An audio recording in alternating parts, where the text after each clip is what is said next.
Hey everybody, Ragnarok back with Game 6 of the World Open under 1800 section. This kid that I played was probably about 7 years old, but his rating was about 1770, something like that, so definitely no joke, but I would say he spent a little bit more time on each move than most kids I'm used to playing. A lot of young kids will play just like really quickly, but this kid actually took his time. He totally understood I guess like a long-term chess strategy that you need to spend time on moves. So yeah, he played really well, but unfortunately in this game I played against him as white. I did essentially a Maroczy Bind, sort of like the Reti version of it, the engine calls it, but it's started off because he did the Najdorf. So he did it a little too soon. I'll show you what I mean. E4, C5, knight F3, and then E6, the French variation of the Sicilian. So essentially you're going to want to get your pawns in this formation, and so I usually answer that with D4, C takes D4, knight takes D4, and then he played A6. Now normally I think people either just develop one of their knights here first, but when you do play A6 quickly, I talked about this a little bit in the last video, if you don't protect this pawn or attack this pawn, so that's why I think this is usually preferred, I could play C4 right away. That's why it kind of turned into a Maroczy Bind. The engine says the Khan variation of it, K-A-N. It becomes a little difficult for black to play D5. He kind of would have to do it at this point, and if he does, I guess I would just take, and then this just becomes an open game. I don't know if it would go like this, but at least that's a little bit less restrictive than this. So he develops to try to help himself to push D5. I go knight to C3 just to put another attacker on D5, and then he tries to remove a defender of D5 as well as my defender of E4. So I bring my bishop out, protecting both of these pawns here.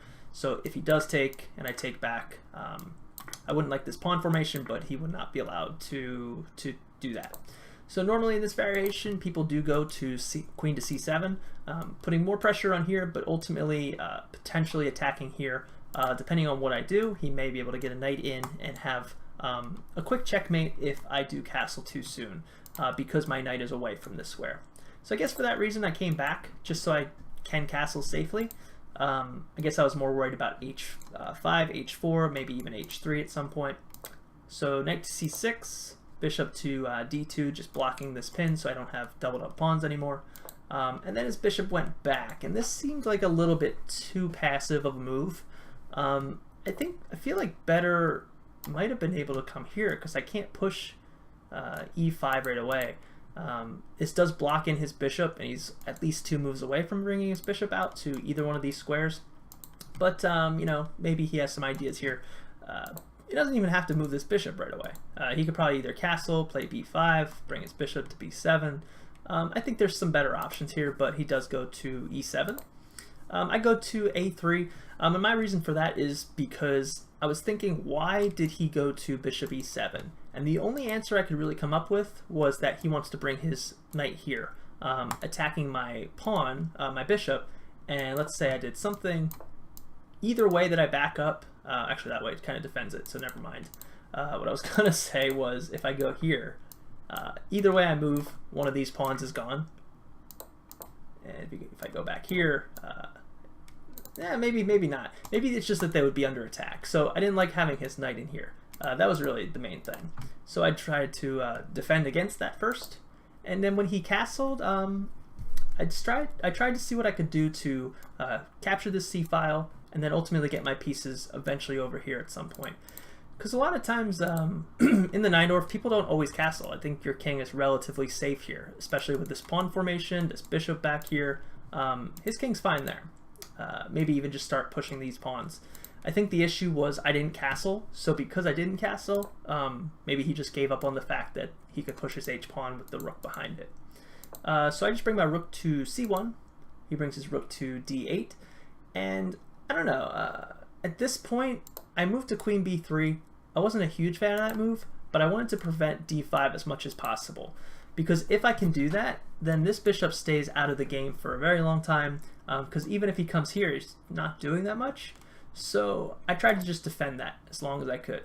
And because I came here, his rook went back to where it should be, which is the E file. And once he did that, I castled because I didn't want to deal with this taking, this taking, this taking, and then he has some sort of discover check. So D6, turning into almost a Scheveningen formation now, but ultimately it's just because he wants to get his bishop out of here. So bishop to E3, I try to eye this square, because if he does nothing, this is pretty, not crippling, but I mean, where's he going to go? Back here, I guess. And then I just start to continue my attacks in the center, maybe start some kingside attack. So instead of, he prevents that with queen to, or knight to A5. And now I came back here, and as soon as I let go, I actually thought it was a mistake, because I thought I dropped this pawn. But in reality, this is not gone because I just slide back. Either one of these squares probably works, and now I've got a piece won, because no matter what he does, if he tries to block his knight, boom, goes somewhere, his queen is under attack. And if he does nothing, then his knight is gone. So he actually can't take that pawn. So bishop develops to E7, knight goes to D2. The engine didn't like this move, but I think my main goal was to bring this bishop back, push F4, push E5 to try to break up this center, and then once I can push E5, I can bring my bishop back here, and I've got a nice potential attack. Also, I have the F pawn that could eventually push to F5. So that was the goal I wanted to do. He brings his knight back. I bring my bishop like I planned to. Bishop goes to F8. Best guess for this move is so he could play G6 to prevent any sort of attack over here. But other than that, I'm not really sure what that move accomplishes. Bring my knight open so I can come in here. Now, if he were to play this right away, I think this probably would be really bad for him. Maybe here, and if he captures there, yeah, I mean, this looks kind of good for me. I've got a pass pawn. Not sure if it would go down exactly like that, but instead of that, knight A4, he moves his queen back.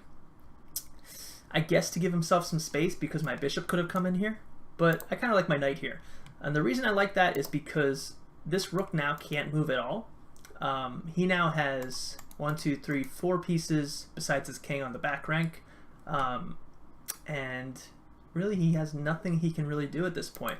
So that's really the goal of a Maroczy Bind. It's to just slowly suffocate your opponent. And that's why I'm trying to prevent pawn pushes, make this pawn continue to stay weak, maybe potentially push pawns, but I don't have to rush at all. All I'm really doing is preventing him from coming forward. So rook goes to B8. I continue with my F4 plan. G6, like I mentioned, so he can have some defense here. And then I go G4. I thought it was a little risky, but this looks really good, and I have the space advantage, so I might as well use it. I could potentially now do some rook lifts. I could potentially break this open with F5 and almost force his king to be completely open, slide my king over, rook over to G1, queen over to G2. It just seemed promising, so I took a chance on this one. G5, he's essentially forced to the back because if he comes here, I'm opening up his king. I'm definitely going to take that knight. And then at some point, maybe queen here. This pawn is very tough to defend, I think. So queen goes to D3. The reason I go here is because now there's potential ideas that I can trade off some pieces and have a nice attack. But also, I think my main reason for that was because he wants to bring his bishop to G7. And with my queen here, this D6 pawn kind of prevents his bishop from moving. So for that reason, he moves to bishop C8, defending this pawn twice, so that he can now move G7. At this point, you don't want to trade because if the more I trade, the better off he is. So keep this bishop here. I just have to be careful that I don't move this bishop, or else if I do move it somewhere back here, he can take my knight with check on my king. So I have to be careful of that. B4 now, just to start pushing my pieces, because if I push here and he takes, I take back. I've got this pawn that I can start marching up to, and then this knight really has nowhere good to go.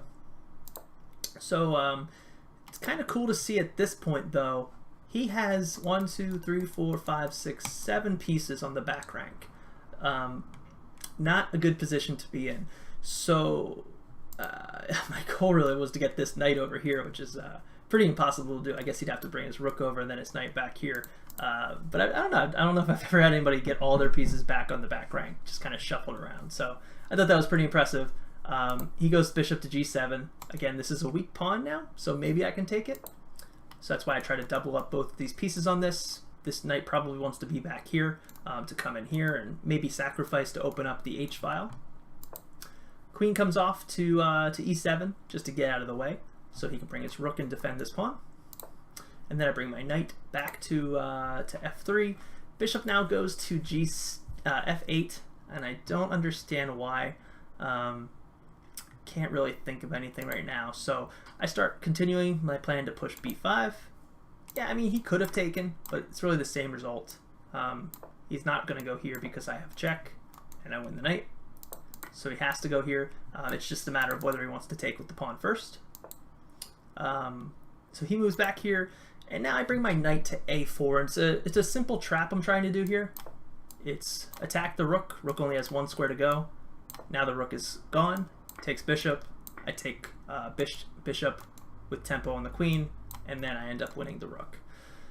So that's the threat I'm going for. And I guess he just plays right into it with h6. Better probably would be maybe just I don't think he can push that pawn though. Maybe take, I take back.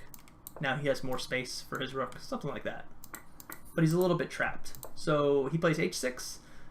Not a good move actually, because it's able to open up his king. But I guess he's just trying to simplify things. So I go forward with my plan I just mentioned. Everything is pretty much forced here. Queen moves, I take the rook. He can, I don't know why he did that move. He could win the piece back right now. And if I move, he takes. Now I'm still up a rook to knight in the exchange, but he would have gotten another piece. Instead he plays b6, allows my knight to come out. And again, he trades. I don't know if he has to trade, but maybe this knight's just doing nothing. I thought maybe better for him was to come here and get on this outpost where I can't kick it away, attack these pieces. But yeah, I mean, at the same time here you protect the d6 pawn. I don't know why he didn't play that, but he exchanges. I take. He takes the pawn. Looking at everything, he has 7 pawns. I have 6, and I'm up a piece still. He's got all of these pieces on the back rank still. I attack his queen. He pins my knight to my king, so I have to move. And then he takes the pawn. I've already moved my knight out of the way though, so like I have check coming. Maybe it doesn't do anything yet, but with this here, it definitely does. So I move my knight here. The reason I don't check right now is because if I check first, he just blocks, and I think he's fine here. And I can't take this pawn because he'll take with check. And I don't really want to trade right now. My queen's too strong, so I didn't really want to do that. So I just attack his queen first. If you notice, there's really only one square it can. Actually, no, there's no squares it can go to continue defending that pawn. So no matter where he goes, check first, because if he blocks now, it's a little different with the queen off of this file, off of this line. So he would lose a piece at that point. So instead, he comes up, and now this is pretty deadly. His king is stuck in this corner. Can't really push here at all. If he does, I probably would take here. King takes. There might be some traps here. If no traps, I could probably just bring my knight back into the game or something like that. Let's see if a sack does anything. I don't think so. Maybe. I don't know. But, so yeah, when I go there, he just moves here to try to go threaten check. Maybe potentially win some pieces. So I protect the pawn, but also go up to threaten mate, because if he does nothing, the threat is check, mate at that point. So I go here, he goes e5 to kick my knight away, my rook away. That's where I'm going anyway. And that's really the only move to prevent checkmate, because it's mate in 1, so he has to block it. And I take with the rook, because if I take with the knight, the pawn, I can't penetrate here. I have to find another way around. So I thought simplest was just take with the rook, a little bit more dynamic. Plus I don't want his escape square here. So he has a couple checks here, check, and then he takes, and that's pretty much it. He has nothing left he could do. It's made into 3. Sorry. So yeah, that was game 6 for the World Open. And at this point, I was 5 out of 6 points. Draw on my first round and bye on my 4th round. So I do have 1 more win after this. 2 more wins and then a draw. So look forward to those games, and I'll upload them soon.